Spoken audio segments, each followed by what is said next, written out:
Hello and welcome to this video, and on this video we are going to be going through the 10 greatest songs that weren't made by people who are known for being musicians or pop stars or singers or whatever. This is when the actors get involved, and when I say the word greatest, I might not really mean greatest. I might mean greatest with the sort of tongue in my cheek. Definitely my favourite. I haven't much interest for actors making good records. I mean, look at Kylie Minogue. She's made some pretty good, decent pop songs in her time, hasn't she, old Kylie?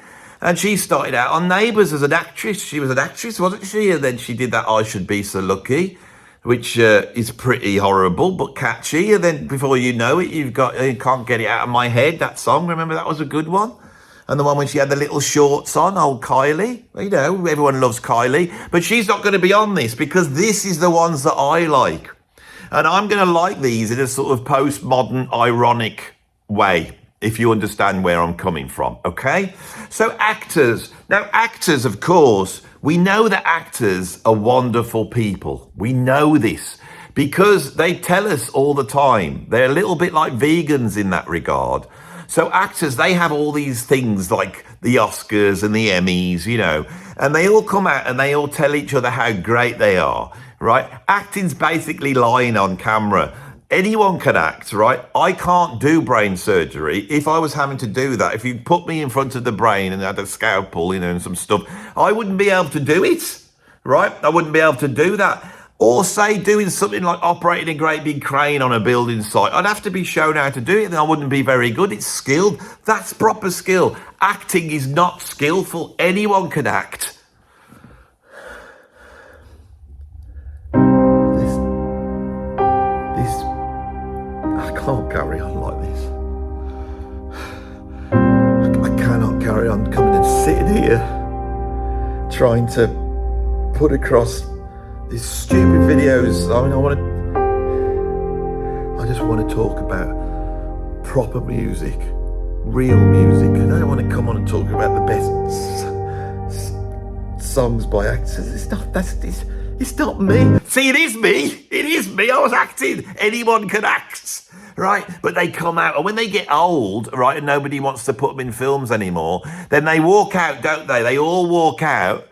This bloke will walk out on stage, or woman, and she's all old, and then she's got all the face like that. Because they walk out like this, and he stands up and oh my God, it's Jack Nicholson. Everybody applaud him. So actors, you know, they're like wonderful, aren't they? To think about it, they're special beings, aren't they? Actors, special beings, right? And the thing is, that's interesting about actors is because often what makes a good actor is that them themselves are boring. They have no personality, right? And for someone who's got no personality, that is good at just pretending to have someone who has got a personality, right? Those types sometimes get famous for having a pretend personality. They're the best sort. A lot of these on here, it's not the actor making the song, it's the character that they play making the song. So they are pretending to be somebody interesting rather than actually being interesting, okay? Freddie Mercury was actually interesting, okay? But Mr. T, right, B.A. Baracus, right? Now, he has probably acted, because that's the only role he's ever had, really, isn't he, Mr. T? He has probably become Mr. T. In fact, when I say B.A. Baracus, I don't know which one is the name of the character and which one is his name. I can't remember the 18 well enough because I might have made a mistake and his actual name is Mr. T, isn't it? Unlikely as it is that anyone would have a name of Mr. T. Okay? So, at number 10 on my list of greatest songs by actors is Mr. T, right? He had a... he tried. Mr. T. We all love Mr. T, don't we? He's hard and strong, but grumpy, right? And he has an Achilles heel, which makes him likable because he's scared of flying. This big, brave man is scared of flying. All the kids love Mr. T. I love Mr. T, and I didn't even watch the A-Team. I have never watched an episode of the A-Team. Ever. Right? So I might not be the right qualified man to discuss this, but I know who he is. I know who Mr. T is. You know who he is. So in the 1980s, there was this big rap craze. And of course, if you had no musical talent, contrary to what the mainstream media tells you about rap, then anybody could rap, right? It's hard to rap well, right? But just to rap, you can do. It's like playing the guitar, even just strumming a few chords, it's actually quite hard. And you're going to have to practice that, right? But rapping's not like that. And so Mr. T in the 1980s brought out a rap song. And it was called Treat Your Mother Right. And it went like this. Mother, there is no other like mother, so treat her right. Mother, I always love her. My mother, so treat her right, treat her right. So you can see what Mr. T is doing here, because I always felt that Mr. T he's got an agenda for world peace, hasn't he? He always steps in. He's a hard man, but he's a righteous man at the same time. And one of the areas in which he's righteous is in the area of not bringing the mothers into arguments. And this is illustrated by this little dramatic intro to this video, which goes like this. 12? You couldn't be more than 5. You're so fat they have to jack you up to take off your shoes. Yeah, well, you're so skinny your eyes are in single file. Well, you're so ugly your ears stick out to get away from your face. Well, your mama is Hold so... it, wait a minute. Don't bring anyone mother into this. She ain't here. If it wasn't for your mother, you wouldn't be here.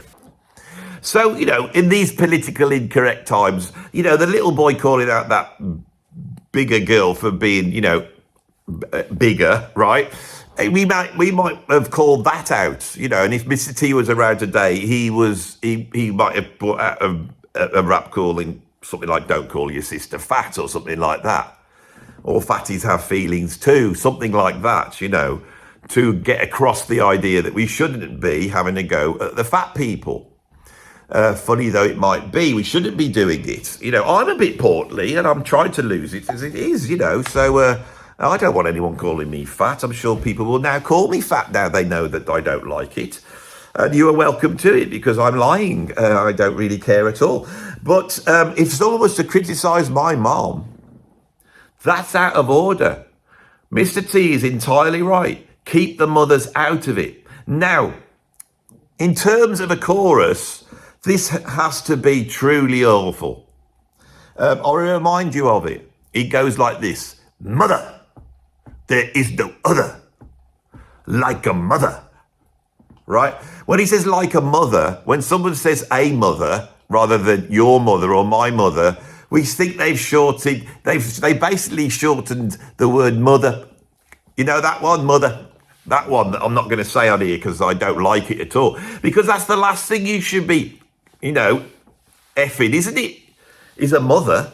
But when he says that, it's like in my mind, that's rhyming. Now, once you heard it, when he says, there ain't no other, especially in that voice, like a mother. And there's this big gap because obviously Mr. T is not a professional rapper. And also, I always felt like he's not that fit. He always acts like he's fit, but he always seems to be a bit puffed. So they've given him lots of breathing space in the rap. When he gets to the verses, he's a lot better. A lot better. But that's basically this one at number 10. I enjoy. This is basically what I'm measuring this on, and I'm sure you enjoyed it, and I'm sure you're going to leave this and go and watch that and enjoy it along with me. So Mr. T has created a great song. I think actors making songs are always best on really trying to entertain us by bringing in, unknowingly or knowingly, their ineptitude. Because it's hard to do music. It's hard to be a musician. Everyone's got an opinion about music, but it's actually hard to do, right? Not like acting, which anyone can do. Right, so that's number 10. We're going to move on now to number 9. And I've tried to pull from all different areas and genres of music making. It's not just going to be silly 1980s postmodernist ironic views of these singles that were brought out just for kids. Now we're laughing at them. It's pointless. There are a few on here. There are a few. But I've tried to vary it. So this will be a cornucopia of this genre. This is an important video to make. I did a classic album review then. Did you see that? I went, this is an important. I did that with I did that. He does that. Barry does that. See, I'm picking it. He's just hit 100,000 subscribers. He's on Facebook waving about his big metal plaque thing. I want one of those in the background. I want one. I'm just coming up to 60,000. It's taken me years to get here. I mean, I will get there eventually, unless, I get cancelled or something. Anyway, that's by the by, okay? It's by the by that no other music YouTuber has done this. You know why? Because I am continually coming up with new content. I don't copy other people's content. Well, maybe little bits, But this is original, right? This is original. Right, so, number 9. Macaulay Culkin and the Pizza Underground. Now, this is actually postmodern and ironic. So, Macaulay Culkin, he's a funny character, isn't he? Because he got famous doing the Home Alone movies, didn't he? And he became world famous. And he was a good little child actor, wasn't he? He was really, really good. And the thing is, and this proves you don't have to know anything to act. He is a little kid, right? He's only like 10 or something, and he's holding the whole film together. He's up against actors like Joe Pesci. More of him in a minute, right? But in the end, he's the star of the show. It's Macaulay Culkin, right?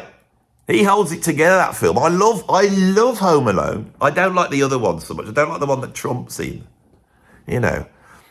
I mean, they all seem to love Trump. When he appears in that, it's like, oh, Donald Trump's turned up. We like him. Now it's all changed, haven't they? They wouldn't put him in that now, would they? They wouldn't. I don't think he'd do it, though, would he? Anyway, that's by the by. So Macaulay Culkin, he made all these films, right, when he was a kid, got massively famous. Now, I hope he made loads of money, and I'm going to assume he made loads of money. Because once he'd made loads of money, this is the trouble with being a child actor. Because once you grow up, it's highly unlikely that the thing that made you look cute and charismaful when you were little is going to morph into you looking okay when you grow up. And Macaulay Culkin, as he's grown up, has sort of, well, he looks like a heroin addict, doesn't he? And I'm not sure if he's not a heroin addict. Maybe he is, I don't know. But he doesn't half look like one, doesn't he? And it's troublesome saying, oh, it's Macaulay Culkin. Oh, my God, what's happened to him? I hope he's all right. And so, he's only been able to get work in sort of artsy-fartsy things that have that heroin chic. Who'd have thought it? Who'd have thought it, I mean, it's terrible to be a child actor. The other day, I was, because I'm like this, I was looking into the actor that played Forrest Gump when he was a boy. That he's really good, that kid is. He holds the film together at the start. Forrest Gump is really good. Really good. And I thought, I wonder what he looks like now. And I looked at him now. God. Yeah, same sort of thing going on. Weasley. Or they get fat and have a beard, don't they? Like that one out of Sixth Sense. I mean, I'm going off. I'm fascinated by stuff. I do apologize. Anyway, Macaulay Culkin has, I don't know if it's a band or a project. And they take the mickey out of the Velvet Underground. Right now, the heroin chic lot, they're probably being really postmodern and ironic and basically celebrating their love of the Velvet Underground by recording Velvet Underground songs and Lou Reed songs and replacing the word pizza with that. So this is a song called The Pizza Underground. Sausages and cheese. Pizza, yeah. Better lock your door. So you can see that, I don't know with this one. I like it because they're taking the mickey out of the Velvet Underground. And they're showing up that really anybody, even Macaulay Culkin, who has grown up and has no real talents to offer, you know, now that his cutesy charisma, childish cutesy charisma is gone, that even he can pull off a Velvet Underground song, you see? And these types will always do that, and they'll get accolades because they'll be in this sort of, I'm going off this one now. I've put it, when I first saw it, I thought it was quite funny, but now I'm starting to talk about it. It's I don't know, it's too knowing. Macaulay, but it's Macaulay Culkin, the fact that he's doing it. You know, it's like, Macaulay, do you want to come and sing on our song Pizza Underground? Yeah, I'd love to do that. So what are you doing? Well, nothing really. Really? Yeah, I'm just sitting around in my big house, watching Home Alone over and over again. What, all on your own in your big house? Yeah, I am really. Troublesome being a child actor. I don't know. Everyone sees you as the kid. Women don't want to know you because it seems weird. Grown-ups don't want to socialise with you. So I've got a lot of money, but I'm just sat in this house. That's quite ironic, isn't it, Macaulay, if you think about it? What do you mean? Well, you're actually home alone. Oh, yeah. That is ironic. Anyway, let's move on to number 8. At number 8, I have the aforementioned Joe Pesci. Now, Joe Pesci came to fame playing, well, he was around for a long time. If you watch him in Raging Bull, he plays Robert De Niro's best mate in that. But he didn't come into his own until he started playing gangsters, right? And what made him famous was the film Goodfellas, one of the greatest films ever made. And then the follow-up Casino, and he's brilliant in that. And he plays Joe Pesci is your archetypical wise guy, isn't he? Now, we all love him because of the scene when he goes, you know, do I amuse you? When you think I'm a clown, do I amuse you? And him doing that puts the living fear of God into you. He's funny, but he's also terrifying, isn't he?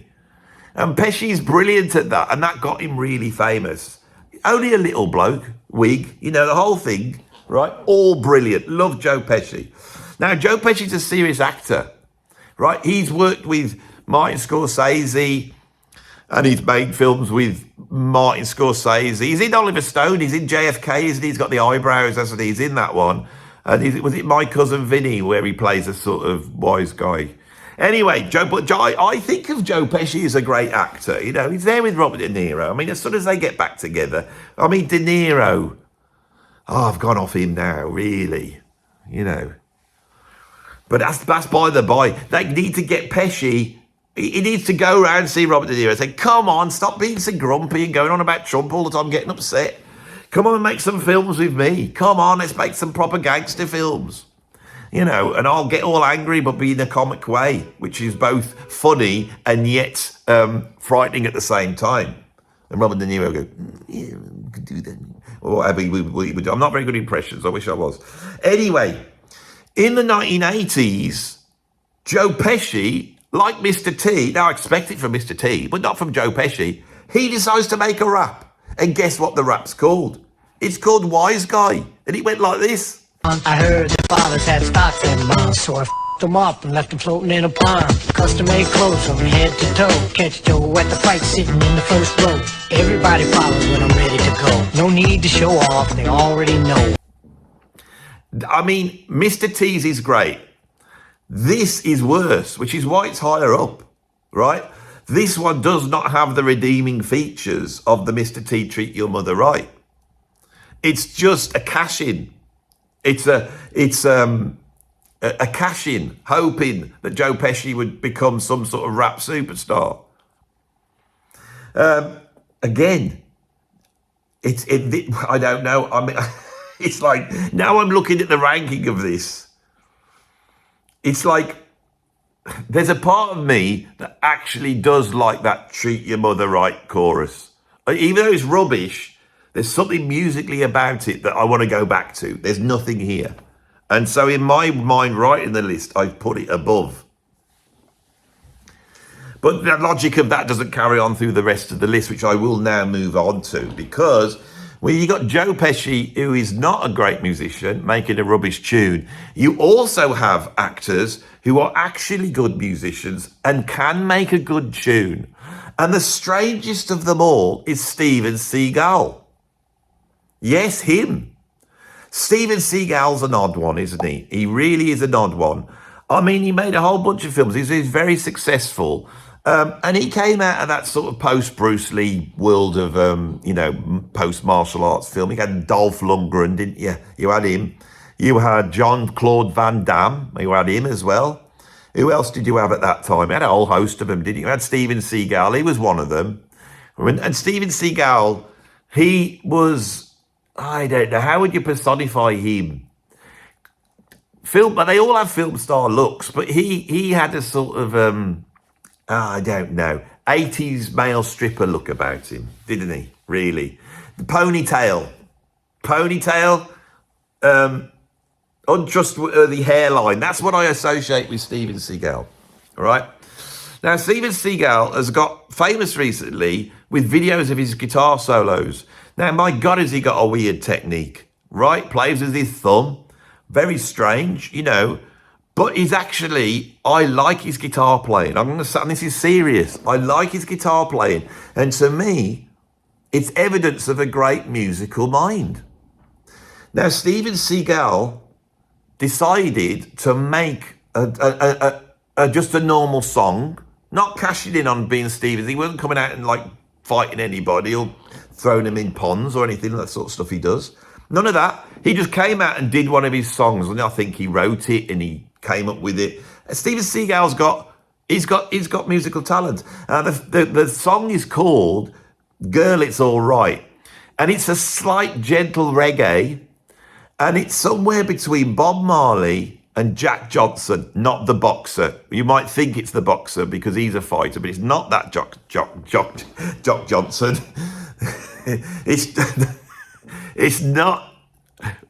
It's not that Jack Johnson. It's the bloke from Hawaii, the one that goes, that one. Can't stick him. Hate him. God, I hate that Jack Johnson. It's like I haven't got a hammock and I don't drink beer out the bottle in the sun, and that's the only way you can enjoy one of those tunes. And even then, I wouldn't enjoy it. Now, Seagal's is better than Jack Johnson. It's way better. Listen to this. Hey, somehow missed out on what I have now.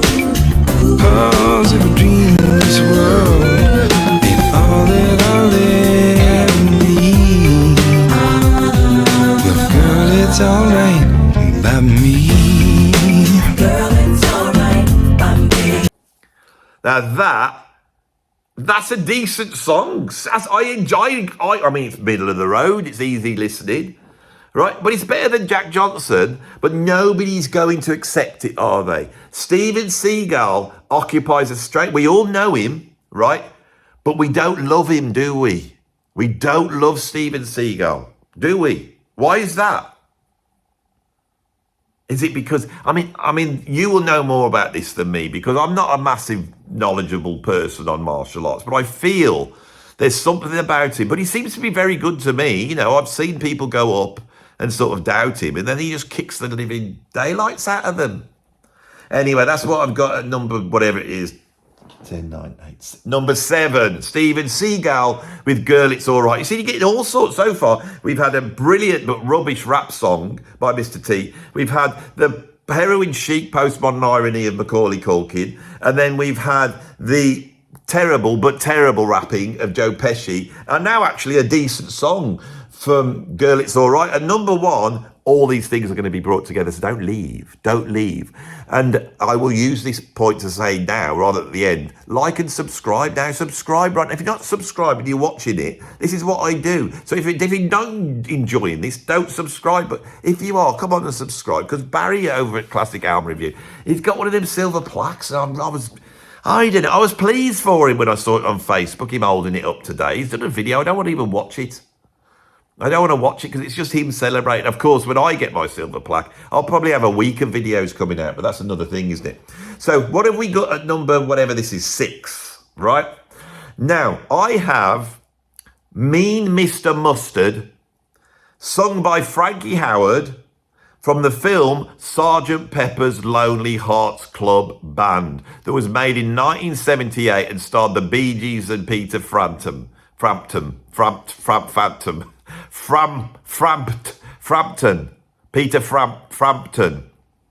Oh God, that's the first time I've ever mentioned him on this channel. Peter Frampton. I didn't know I couldn't say it. I've thought it in my head and it sounded right. Peter Frampton. Anyway, I did a video where I did the worst films about music, right? And I did Sgt. Pepper's Lonely Hearts. Everyone knows it's rubbish. Everybody knows it's rubbish. Terrible thing, right? It's not rubbish. I watched the whole thing this morning. It's not rubbish. I thought I'd do some research this time and I watched it. It's not rubbish. It's absolutely amazing. I hate musicals, but as musical goes, it's way better than most musicals, right? And I'm going to tell you why now. I'm going to tell you why, right? This is what Sgt. Pepper's Lonely Hearts Club Band is, right? It's a silly story that pulls together all the Beatles songs. All the Beatles songs are amazing, right? Then they've got this incredible array of talent to do these songs, bands like Earth, Wind and Fire, Aerosmith.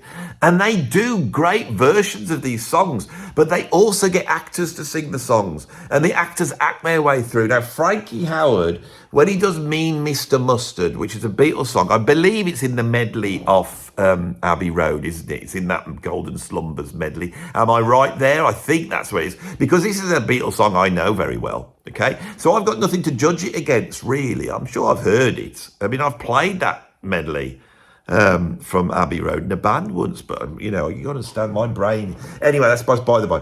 So Frankie Howard does it brilliantly, and Frankie Howard goes for the Rex Harrison My Fair Lady approach, where he talks it through. But the thing is Rex Harrison wasn't being massaged in the nude by naked leather rubbery robots, was he? Yes, a mean old man. I agree, a mean old man. Okay?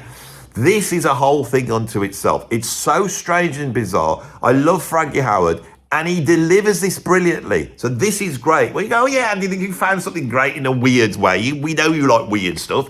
And you've now, if you watch the film, what you've got is all these incredible singers singing these songs. You've got the Bee Gees harmonies on the back of everything, right? It's all beautifully filmed. It's not, I thought it would be I thought it would be like The Wiz. Now, everyone thinks The Wiz is great, but I hate The Wiz.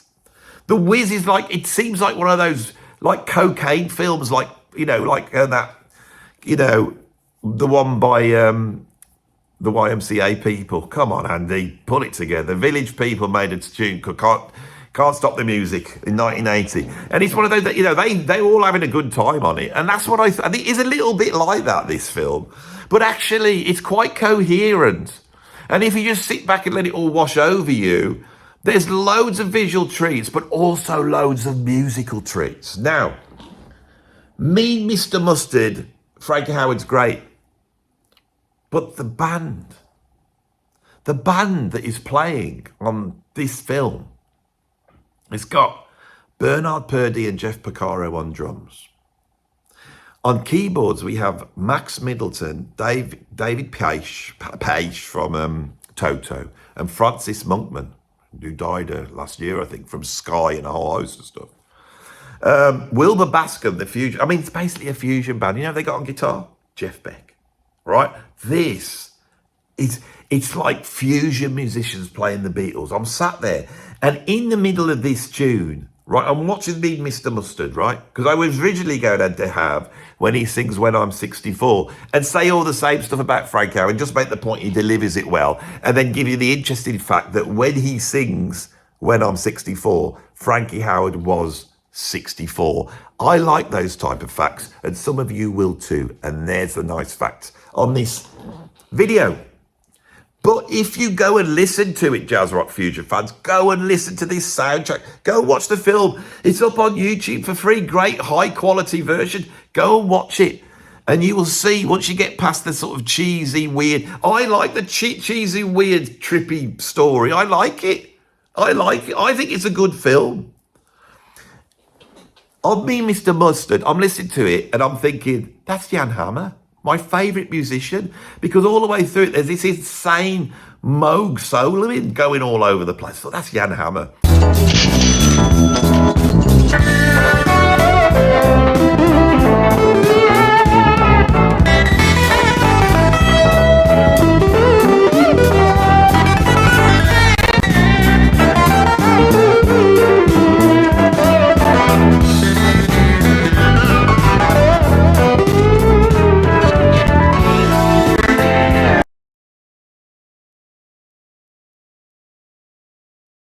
So I look at the credits, I find the credits. He's not on it. I'm thinking he is on it. My ears aren't deceiving me. But a lot of fusion guys in 1978, they could do a reasonable impression.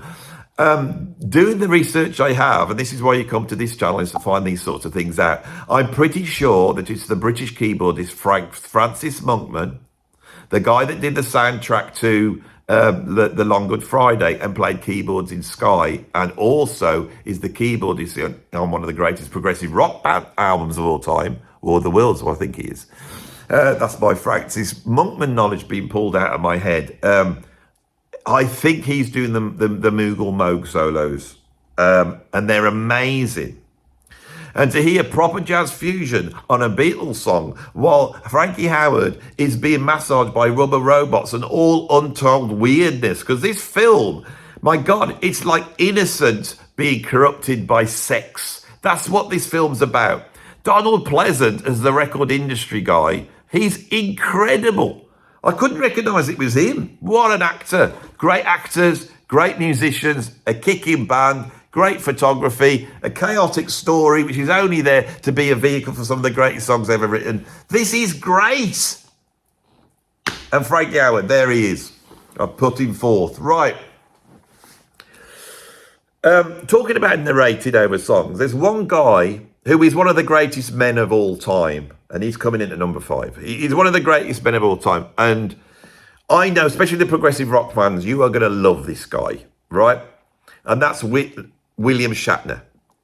Now, I love William Shatner for so many reasons, right? When I was a kid, me and my brother used to have these groups that we would put people in. So we had a group, I'll give you an example. We had a group that was like people who looked like Sting, okay? So in that group, you had Bobby Davro was in there. And who was else? I think Flea for the Red Hot Chili Peppers, he was in that group. They don't necessarily have to look like the person to be in that group of people who look like Sting. It was just random people that we said looked like Sting. So that was one of our groups. And then the other group we had was the Freddie Jones group. Now, Freddie Jones was a British actor that was prone to overacting a little bit, right? But in a brilliant way. Freddie Jones is one of those actors. Brian Blessed would be in that group, for example. Another actor that was in that group was the great William Shatner. And it's rare for an American to be able to, overact as great as our great British overactors that we have, But Shatner can do it. Now, I do call him Shatner. So I will now refer to him from now on as Shatner. So Shatner, since the 1960s, when he found fame with Star Trek, has been making records where he sort of narrates over these records. And you might think it's rubbish, but actually he's kept at it. And he's still doing it. I don't know if anybody likes the fact that he does this, but he has done it. Richard Harris did it as well. He's another one, very similar. I haven't got it anymore, but I used to have a Richard Harris album. I don't know where it is. It didn't have a cover, you see.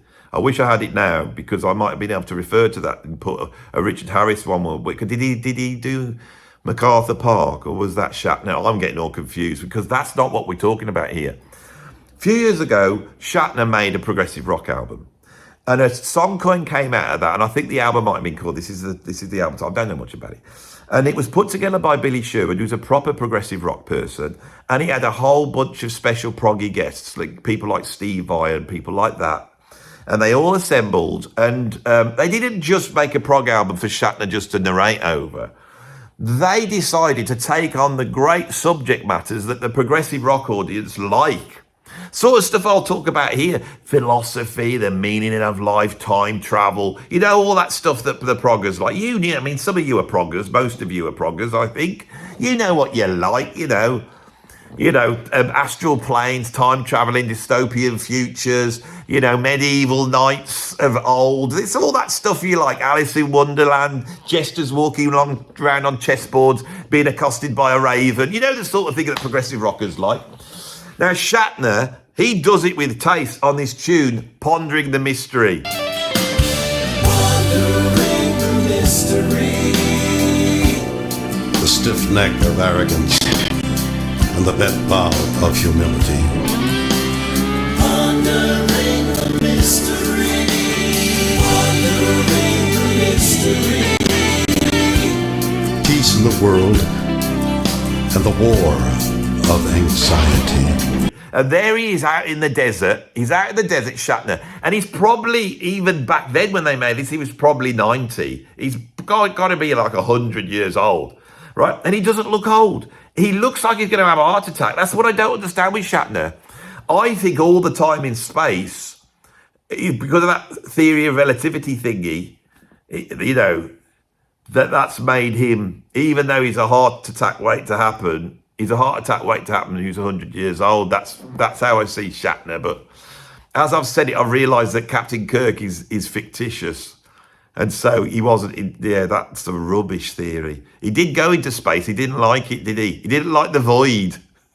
Because he's always contemplating the void. I don't like the void either. He didn't go up into space and go, oh, isn't it beautiful? Well, I don't like it up here. Shatner, of all people, didn't like it. Don't like it up here. Get me back down on the ground. You can't say that, Captain Kirk. I'm not Captain Kirk. I'm Shatner. It's a different thing. I ponder the void. And here he is pondering the void on this tune. Do you want to see it? It sounds like this. Oh, I love that so much. Shatner is just, he is philosophy, metaphysics. Not everybody can do a song about that type of stuff. Rush could have a good go. They could do it. Shatner, if Neil Peart hadn't died and it had been Geddy Lee, God forbid, because Geddy, I love Geddy Lee, I love them all, but if it was Geddy, they could have probably kept going by bringing in Shatner, couldn't they? Billy Sherwood could have played a bit of bass. He probably plays everything. He's playing guitar on this, although I think that's Steve Vai. It sounds like Steve Vai. But Rush could have kept going. I wonder if Shatner could play drums. That's an idea. He's a bit old though, isn't he? But he'll be around for another 20, 30 years. He'll become the oldest man alive. I mean, look at him. How old is Shatner? He's probably about the same age, I would say, as Clint Eastwood, right? Now, Clint Eastwood looks like they've dug up Moses now. Have you seen him, right? I mean, he's still doing films and stuff, but my God, does he look old? Shatner doesn't look old, but he doesn't look healthy at the same time. Shall we move on? At number 4, I've picked a tune that if it didn't exist, I probably would not be here. Or I'd be here, but I probably wouldn't be, I don't know. That's a bit of a big build-up, wasn't it? Anyway, the tune is I Was Born Under a Wandering Star by Lee Marvin. And it goes like this. I was born under a wandering star. I was born under a wandering star. Oh, I love that tune. Now, why do I love this tune so much? Well, it's 2 reasons. It's a great tune. It's from a musical called Paint Your Wagon, which was a very successful musical. And when they went to make the film version, right, Clint Eastwood, who didn't look like they dug up Moses back in the 1960s, was still a very handsome man, although it's slightly malevolent in his outlook. Always a bit dodgy, Clint. Some people, like Ray Liotta, say that he's not a good actor. But I think he is, but he's only good at acting one thing, and that's threatening people. And I wish I had that skill. If you've seen the film Gran Torino, I love it because he goes around to all these young gang member types. And you know, when you get to my age, you really want to stick it to them, you know, these yobby street thugs. And even though he's old, he'll go up to them and just start talking. It puts the living fear of God into them. Anyway, this is the worst person to choose to front a Hollywood musical, but they did. But Clint can't sing, right? And he's quite embarrassed that he can't sing. And so's Lee Marvin. He doesn't work for Clint. And that's why Paint Your Wagon, I don't think, was a success, despite some good songs. But this one was a hit. And I think it's because Lee Marvin's delivery, which is the sound of a man with a very deep voice trying to sing it in a crowd, which is an actor. That's what when you watch the film, and he's just sitting there, and he's a wandering man, and he's singing to himself. I was born under a wandering star. Oh, I've got quite a deep voice. I put on a voice. My voice is actually down here in normal life, but I put it up here because that's my YouTube voice. And as you can see, I've got behind me a great hero of mine, Paul Robeson, right?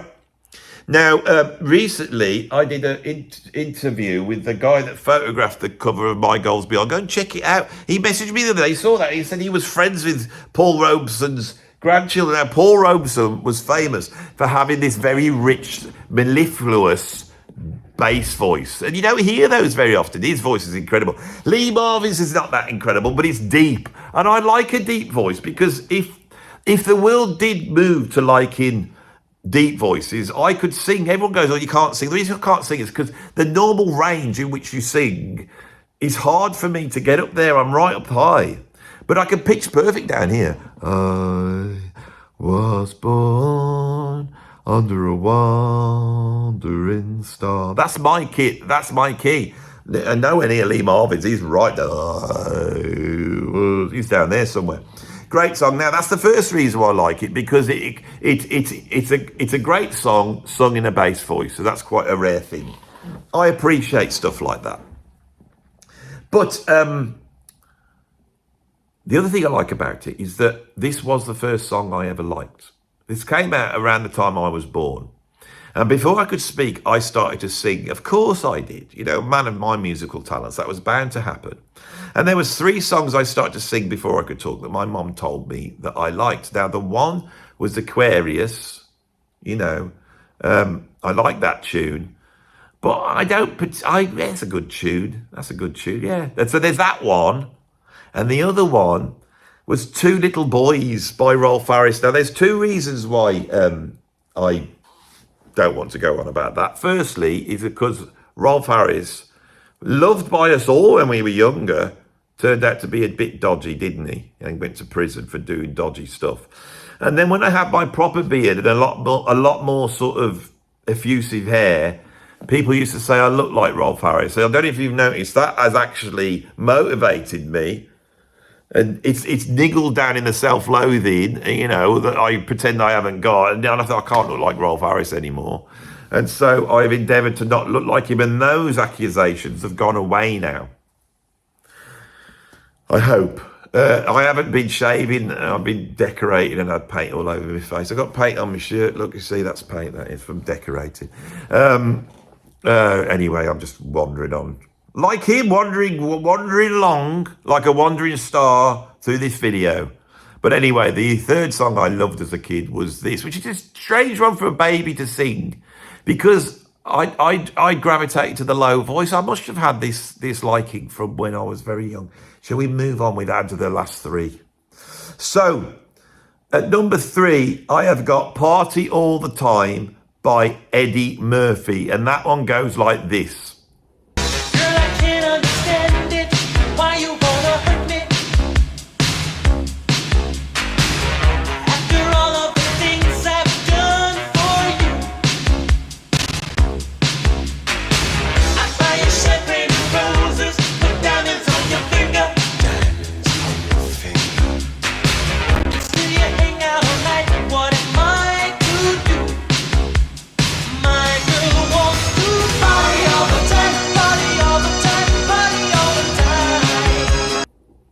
Now this, right, is just rubbish, isn't it? Now Eddie Murphy is a good singer, he's a good entertainer, He could do impressions of James Brown, right? So he's a talented man.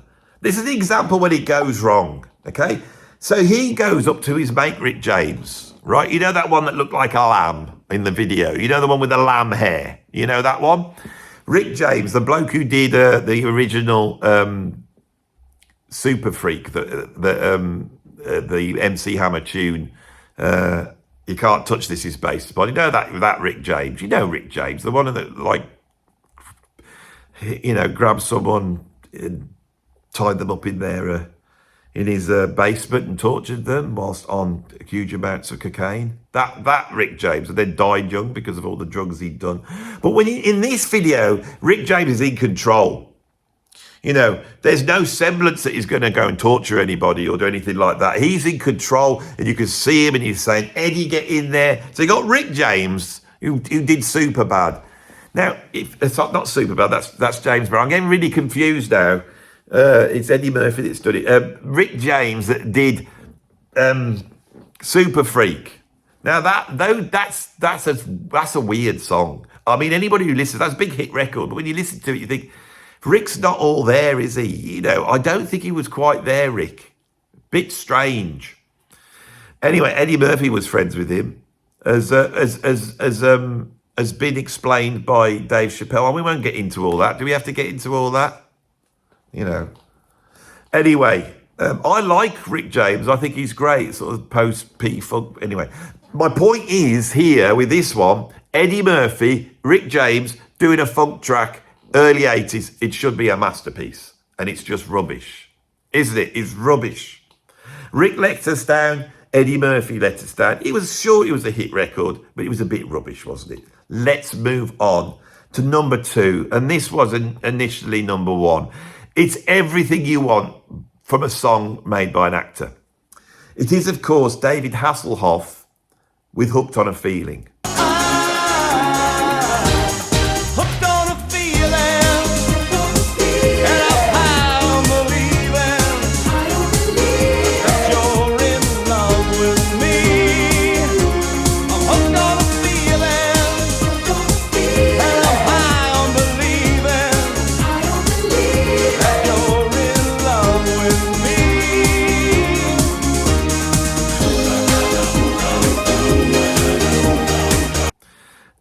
And that sounds and looks like this. Now, first off, unlike the Eddie Murphy tune, this is a brilliant tune. You might think it's cheesy, but that chorus is just brilliant. And when you hear it, you don't think David Hasselhoff, do you? If you notice, you'll think, oh, that's probably somebody like Dr. Hook or somebody like that. Somebody that is good. Is it Dr. Hook? Now I've said it. It does sound like Dr. Hook to me. Is he doing a cover of Dr. Hook? I don't know anything about it. Anyway, as I said it and sung it in my head, I thought, that sounds like Dr. Hook. And I said it as a comment, and then I thought, well, it sounds so much like Dr. Hook. It could well be Dr. Hook. Well, I don't know. It's something for you to go and find out. You see, you get set tasks here on my channel. It's because I used to be a teacher. You know, when they come in and they say, have you done a good lesson? Yes. Did you set them some work? Have they got something to go away and research? Yes, they have. You have.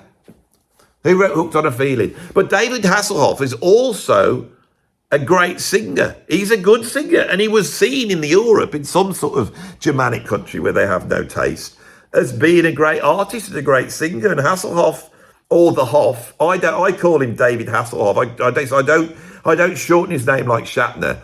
Shatner deserves the respect like Jacko, you know, or Ella. You know, these people that you could just say one name. Marilyn. Elvis. Every time I say one, I think, yeah, we got Marilyn Manson. Then I say Elvis, I think, we got Elvis Costello. And there's only one Hasselhoff. And there's only one Shatner. But they call him the Hoff, don't they? The Hoff. I'm not calling him the Hoff. Anyway, great song. The video. Why did he do that for? Right? Why did he do it? I mean, I love it. The aesthetic of that video is what I'm always going for on this channel. If I could only make all my videos look like that all the time, I would be a happy man. It's quite incredible. The Hoff delivers here. A multi-talented man, great actor. The Hoff's always great. He's always great, whatever he does. What did he do? Was it Knight Rider? He was good in Knight Rider, wasn't he? And then he's then appeared in many sort of postmodern ironic appearances, hasn't he? Old Hoff.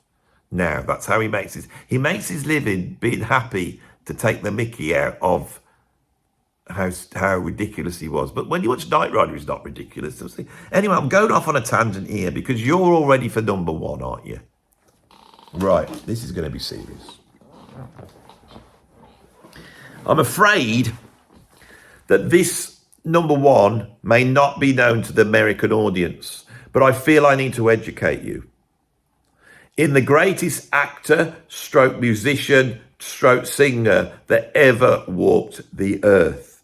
The daddy, the greatest of them all, the incredible, the late, great Dennis Waterman.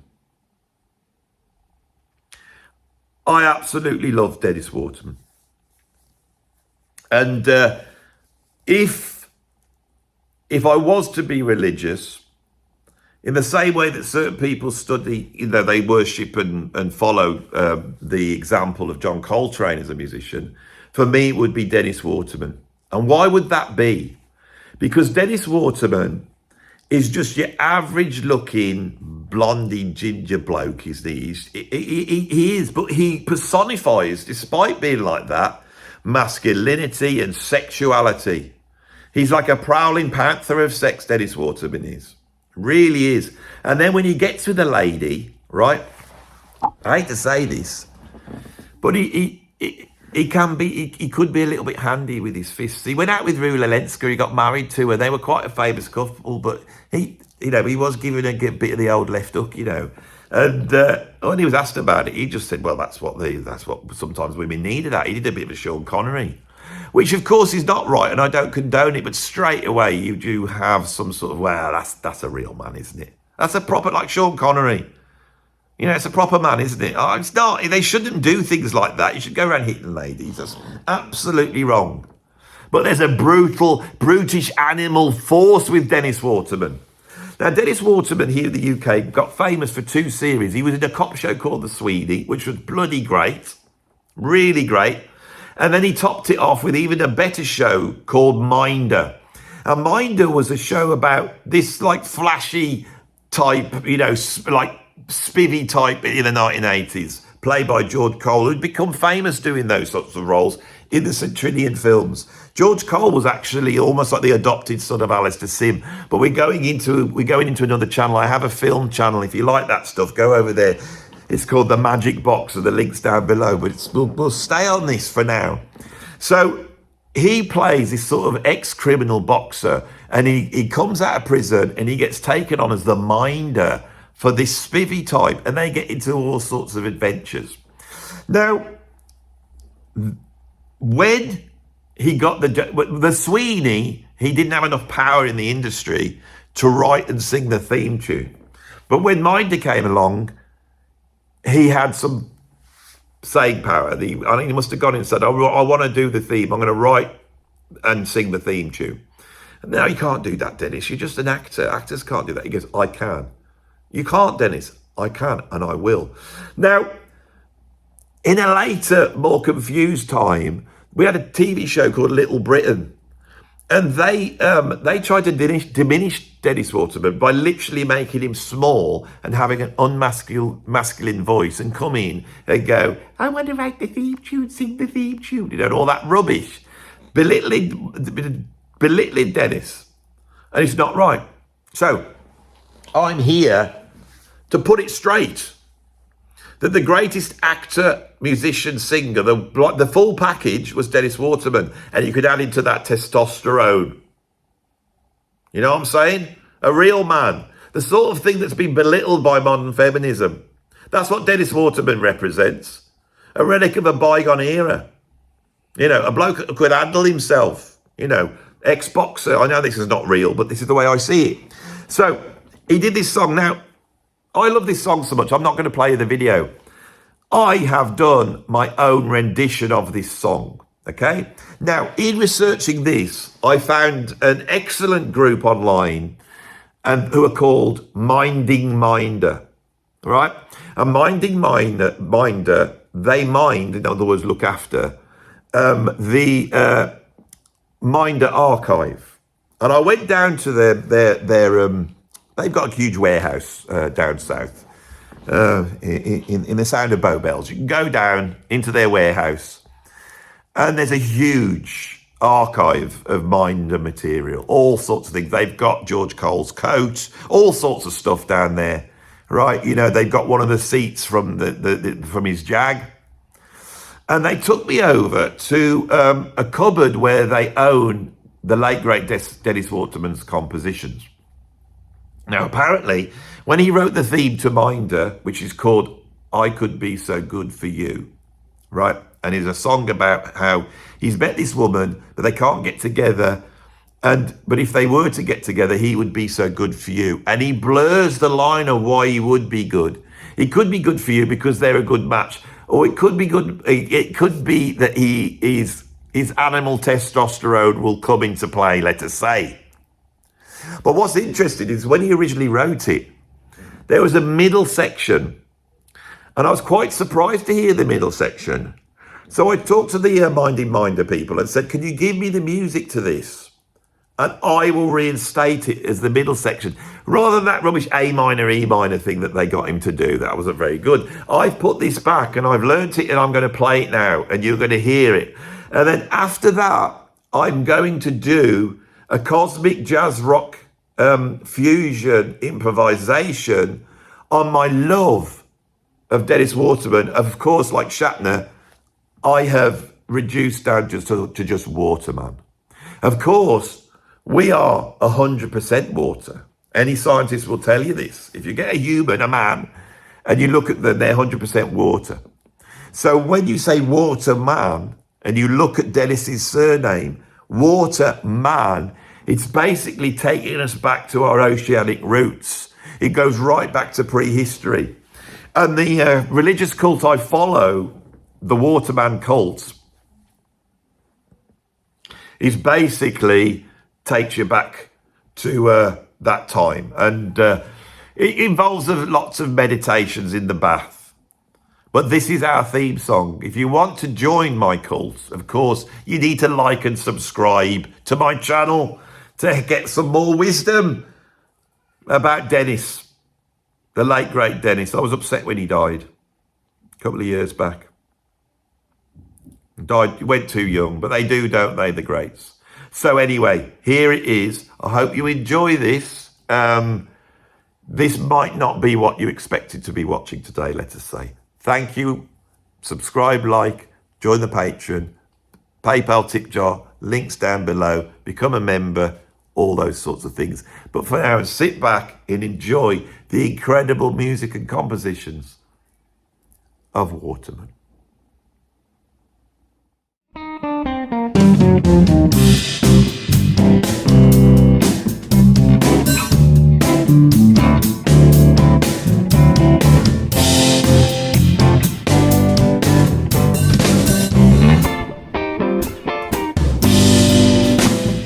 If you wanna change the situation,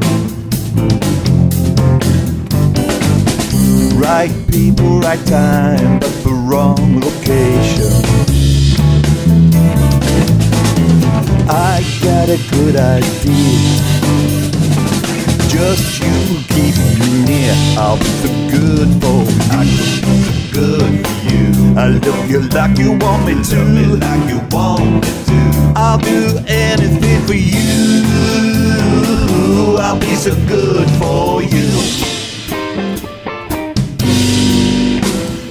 Sometime when you're feeling like a little poor relation, call on me and I'll give you more than conversation. A little bit predatory, that was. Take it, shake it, let's make a deal. Oh, whoa, big brother, I'll make you squeal. I'll be so good for you. I could be so good for you. I love you like you want me to. Love me like you want me to. I'll do anything for you. I'll be so good for you. I could be so good for you.